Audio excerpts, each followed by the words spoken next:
Hey, Sharks fans. Thanks for checking out another podcast from Teal Town, USA. Today we speak with David Staples from the Edmonton Journal about what's going on with Drew Remenda and the broadcast crew up in Edmonton.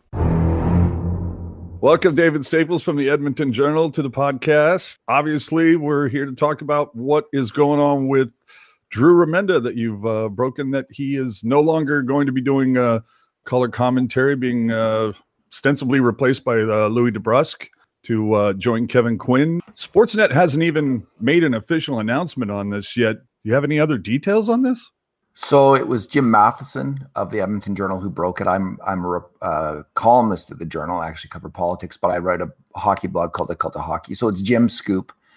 And Jim's been covering, he's in the Hockey Hall of Fame. He's been covering the NHL. He's been covering the Oilers since 1972. So he's got his sources, and he reported last week that Remenda is he's not out, but Louis taken over as the main color guy, Louis DeBrusque, who did that job before Remenda came on, and I think Louis last year was 74, 75, if I'm not mistaken. Probably Remenda's last year, whatever that was, the next year he went to Edmonton, right? The last year in San Jose, then he goes to Edmonton, I believe. Yes. And so he's been doing it for about 3 or 4 years. Drew, I like Drew's work, but I'm in a minority in Edmonton. He's really not that popular at all with Oilers fans for a number of reasons. So he's going to be doing, whenever Louis DeBrusque is doing Hockey Night in Canada broadcasts on the weekend, Drew will step in. But he's also going to be doing between period analysis, which is what DeBrusque was doing before. So they've kind of switched jobs essentially.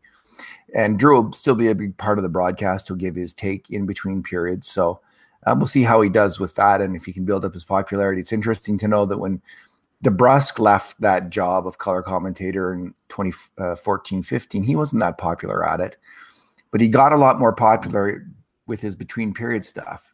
He got in smaller doses, people liked him better. So maybe the same thing will happen with Drew Remenda. Boy, I don't know what is going on with Remenda. I don't know if it's his refusal to, I don't want to say be a rah-rah guy and maybe or build the brand. Yeah, I mean, in the interview that we did with him a few months ago, that seemed to be where he thought everything was headed, that maybe ownership doesn't want unadulterated honesty in their analysis, maybe. I'm sure it's a very fine line that guys in Remenda's position have to kind of balance between building the brand, yet still maintaining some credibility in giving an honest assessment and analysis of what's going on in that particular game. Maybe it's just circumstances. Maybe if you're the color commentator on a team which stinks, which the Oilers did last year, and everyone had high expectations. And then DeBrusque in 2014-15, right? This is years of broadcasting a team that stinks, right? And maybe you're going to be negative, and maybe just people get tired of you. Maybe if the Oilers had been a winning team last year and Drew had lots of fun stuff to talk about, maybe this wouldn't be happening. It's a possibility. I know, like, there were some problems with Drew. So the main ones were when he first got here, Drew was in love with San Jose, and he's made that clear. I think he loved living there. He loved the team. He loved the organization. He loved everything about San Jose. And it was weird to hear about it all the time in Edmonton. Like, who cares? Like, Good for you, bud. Why are you telling us? We don't care.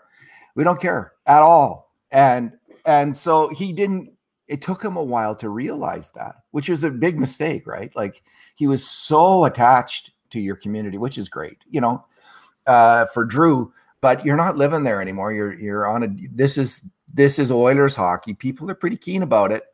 You better be completely involved in that world now, not 1 foot back in San Jose. So this year he cut that out. Actually, I actually was writing about that last summer, and I don't know if he reads The Cult of Hockey or not, but he completely cut that out, to his credit.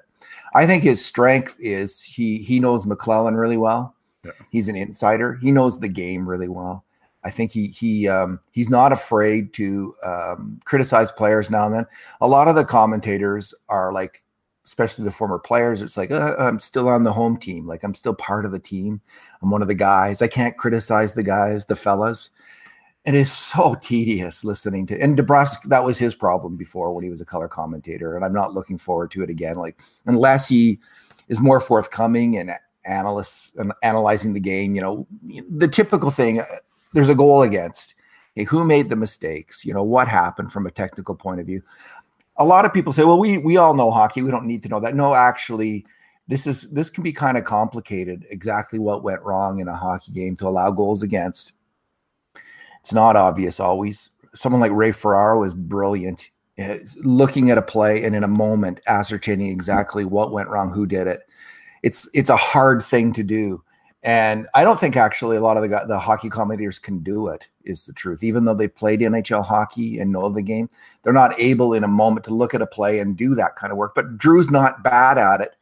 He's pretty good at it, and I really like that. As a student of the game, I really loved the way that he would get into some of the technical nitty-gritty. So I'm gonna he's really newsworthy when he's like doing podcasts with you or interviews with Oilers Now, which is the Oilers affiliated broadcast here in town. Yep. He's always got interesting things to say. So I'm hopeful that he's going to be really interesting between periods, and I'm going to miss him personally. That said, it's not like he was like, for us in Edmonton, Ray Ferraro's way up here. Like in Canada, he's viewed as the best by far. Mike Johnson's viewed as really good. And I know there's a few guys that we don't know about covering the American teams that do color that are also really good. I think there's I think Kurtz, was there a guy called Kurtz in your town that was doing, what's his name? Kurt, you don't mean Curtis Brown. No, Kevin Kurtz. No, what's his name in San Jose? Oh, Kevin Kurz? Yeah, Kurz. Oh, yeah, now with the Athletic. I heard him on the radio. I think I heard him on the radio or on TV. I thought he was pretty good. So there's people who have been, there are people around the United States who are really good at it too. But it's it's like any profession, right? There's going to be 80% of the people in the middle, and then 10% of the top who are really good, and 10% at the bottom who shouldn't be doing it. Drew was somewhere in the middle, so it's not exactly a huge loss here in Edmonton, but I'm going to miss him. I'm one of the fans that, I'm part of that beloved fan base that always enjoyed Drew on the broadcast. When you meet him in person, I mean, really personable guy, will talk to you as long as you want to have something to say, and really direct, really upfront. And his chemistry with Randy Hahn was undeniable. They got some Emmys in the trophy cases and whatnot. So it was a good broadcast. And I know Jamie Baker was not. He knew that first year was going to be tough because Remenda was so beloved by the fan base, but Baker's really kind of found his spot here. But it's just weird to see this happen with Remenda, especially from a San Jose Sharks fan's perspective, when you're like, God, we would love to have him back, if things weren't working there. And it surprised a lot of us to hear that Remenda wasn't getting on the right side of the Edmonton fans. And I think you're absolutely right. I've had center ice for a while, and I pick up some of those Edmonton games, and because I want to hear Drew's take, and I love his call. But you could hear it in the interview we did with him a few months back that, yeah, he loves San Jose. He would love to be back here. Obviously has all those ties to the community, been here so long, essentially since the start of the franchise. So from what we understand, ownership didn't appreciate the honesty, and so his contract wasn't renewed. And from what I understand, that even came to a shock to his partner, Randy Hahn, when it was actually first announced. I think if you go back on Twitter, Randy was, wait, what? What just happened? So I think Drew will probably do great in the intermissions, and then you still get those weekend games where he can hop in and do color. But sure. I don't think he had particularly good chemistry here in Edmonton with Kevin Quinn, who's the play-by-play guy. And actually, I think Quinn is not as good at his job as Remenda was. I think he's hard to listen to. He's not very smooth. I think that you hate to say this about this is his job and his livelihood, and nonetheless, it's in the public eye, and this is one of the things we do. So I just don't think Kevin Quinn is a very good play-by-play guy. And I think if Drew had been with someone who was really slick and smooth and easy on the ears, that he might have come across. There are two guys who stumbled now and then, and kind of just in terms of their, I don't know, if there's a harsh meter in terms of listening to the human voice, but I think both of them rated fairly highly on it. The tone of their voice could come. It's like arr, arr, arr, arr, the whole broadcast, both of them, and I think that might make Louis, because Louis not like that. Louis is smoother. That might make the broadcast a little bit more appealing to the fans. We did a poll at the blog, and we had like more than 2,000 people, and 70% wanted Louis, and 20% like Bob Stauffer, who's the color guy on the radio, and then 10% like Drew. So it's not even close. It's a no-brainer from the owner's perspective. And I don't. So this is Drew might want to blame the owner, saying the owner doesn't want too negative, but I think the fans have spoken. Like, this is clearly something that's really popular with the fans, and that's probably very difficult for Drew to accept. But that's the reality. He just wasn't. They don't like his work that much, and that's the truth. No, and I totally understand that, but that's what's so. I don't know. I guess that's what I find so interesting about this is the fact that it was, I guess, kind of handled completely opposite here, where the ownership there was reacting to the fans not liking Drew, whereas down here, they loved him. It was just the owner. I see. That's the owner you're talking about, not liking Drew, is the San Jose owner. Yeah. Hasso Plattner, evidently, from what I've heard, a lot of, nothing has ever been confirmed because, Hasso Plattner comes out, he's like Groundhog Day. You see him once a year and that's about it.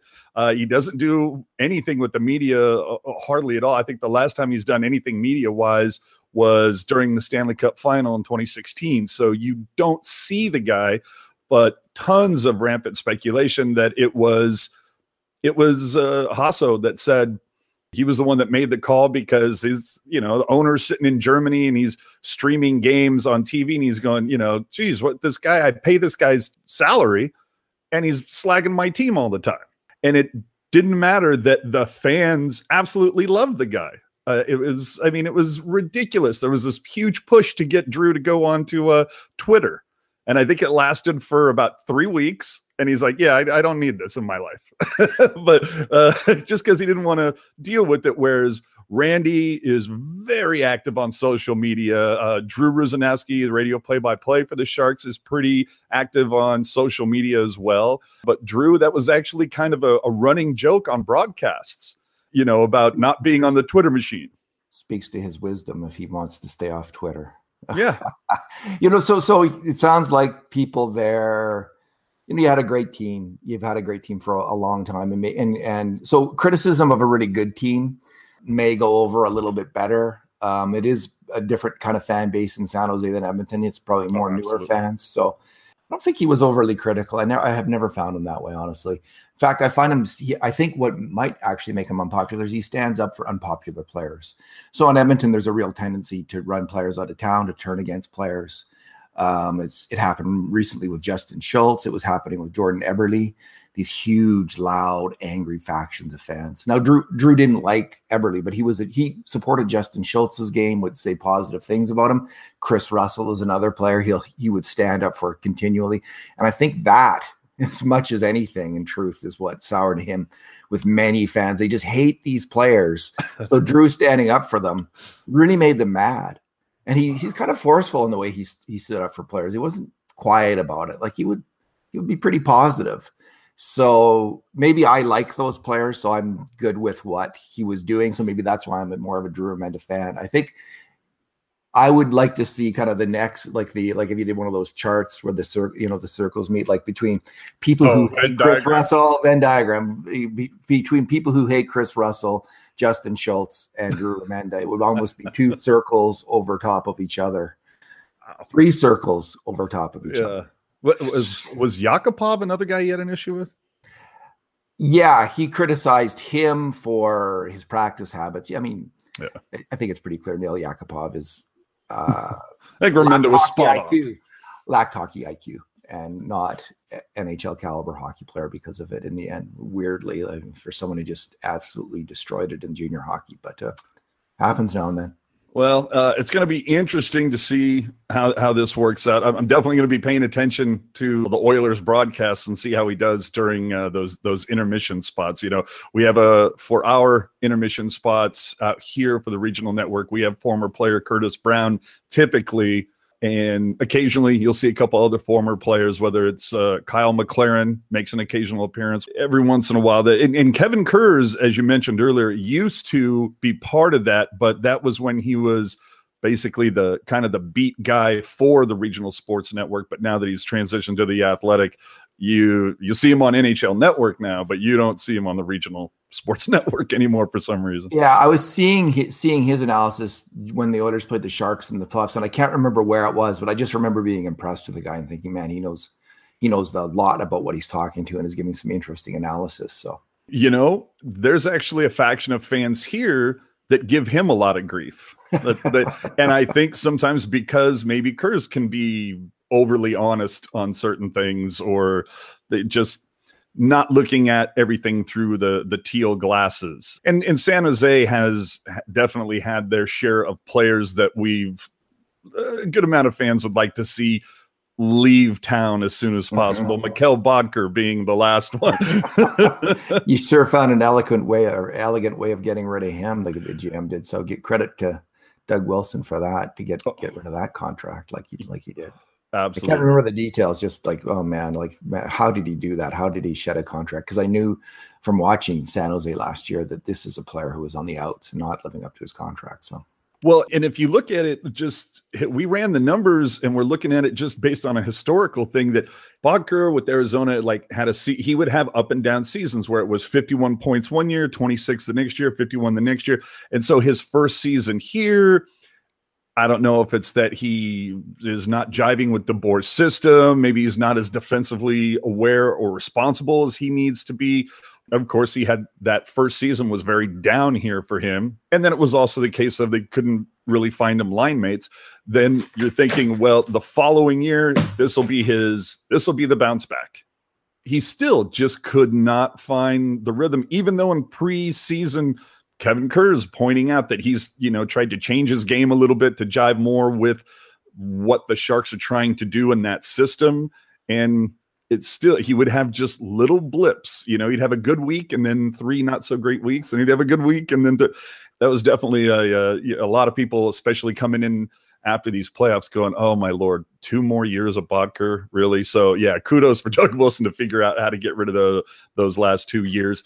And to really put a bow on this before we wrap up, I was in Tahoe a few weeks ago, and they've got the futures for who the odds for who they think is going to win the Stanley Cup literally come out the day after the cup is hoisted. And the Sharks were 20-1 at that point. Fast forward, 7-8 weeks, and what has happened for the Sharks? Nothing. Hansen's gone, Bodker's gone. We all know Ward is pretty much gone, but no significant additions. A couple of extensions, whether it's DeMello or Hurdle or what have you, but no significant addition. I mean, we all knew they kind of put all their eggs in the Tavares basket, but no significant addition. And 6-7 weeks later, now they're 13-1. So I guess you call that addition by subtraction. Well, sometimes going with the young players, if you have the right mix of, if you're putting your young players into situations where they're not being asked to do too much, it can work out extremely well for a team. Like bringing in a veteran who can't play doesn't work. We had that forever in Edmonton. We had that with Hansen. Yeah, exactly. And they can take up opportunity. There's opportunity costs. Someone else would have got that ice. So maybe there's 2 or 3 guys on your farm team that are ready to go. So you just never know, right? Yeah. There's a lot of talk right now about Suomela and Gambrell. A lot of hoping that they'll be like maybe the next version of a Timo Meier, or a young guy that can take that next step. So yeah. Oh man, it's good to talk hockey in August, isn't it? We do it all summer. Yeah. Every day. Our blog is going every single day. And you know what? The most popular time for our blog, other than the playoff run we had a few years ago, is always in June and July. People, the transactions period. Oh, of course. Yeah, you see everything in the draft and so much to pay attention to. But I don't know. It feels like August, just those first 2 weeks in August. Time. Yeah, totally. Yeah, we do our prospect series now. So, yeah. All righty. Well, thanks so much for joining us. And you can find David Staples on the Edmonton Journal, edmontonjournal.com, and your Twitter handle? At D Staples. There you go. So thanks for taking the time. Thank you. Thanks for checking out another podcast from TealTownUSA.com. Don't forget to like us on Facebook, follow us at TealTownUSA on Twitter and on Instagram, and make sure to subscribe to our YouTube channel and hit that notification button to find out the next time we go live. And finally, make sure you subscribe to the SoundCloud account for Teal Town USA to catch all our exclusive audio programming.